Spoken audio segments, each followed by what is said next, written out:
আসসালামু আলাইকুম ওয়া রাহমাতুল্লাহি ওয়া বারাকাতুহু। আপনাদেরকে একটা হাদিস বলি। সেই হাদিসটা হচ্ছে ইন্নামাল আমালু বিন্নিয়াত, অর্থাৎ সকল আমলই নিয়তের উপর নির্ভরশীল। আন আমিরুল মুমিনিন আবি হাফজিন উমর ইবনে খাত্তাব রাদিয়াল্লাহু তাআলা আনহু ক্বালা সামিআতু রাসূলুল্লাহ সাল্লাল্লাহু আলাইহি ওয়াসাল্লাম। উমর রাদিয়াল্লাহু তাআলা আনহু হতে বর্ণিত, তিনি বলেন, আমি রাসূলুল্লাহ সাল্লাল্লাহু আলাইহি ওয়াসাল্লাম থেকে শুনেছি যে ইন্নামাল আমালু বিন্নিয়াত, সকল আমলই নিয়তের উপর নির্ভরশীল।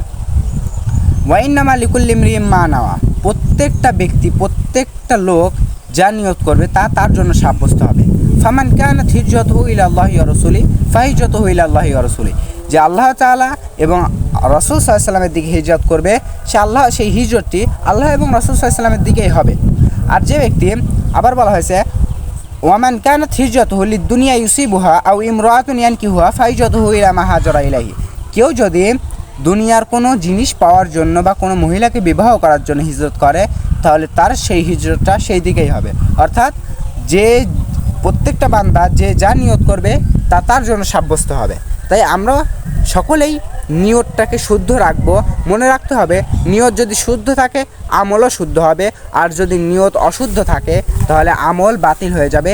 কিয়ামতের ময়দানে তার কোনো ফায়দা পাবেন না, আমল দ্বারা আপনি কোনো উপকৃত হবেন না। তাই আসুন আমরা যেন নিয়তটাকে আমরা শুদ্ধ করতে পারি। আল্লাহ তাআলা আমাদের সেই তৌফিক দান করুন। আল্লাহুম্মা আমিন। আসসালামু আলাইকুম।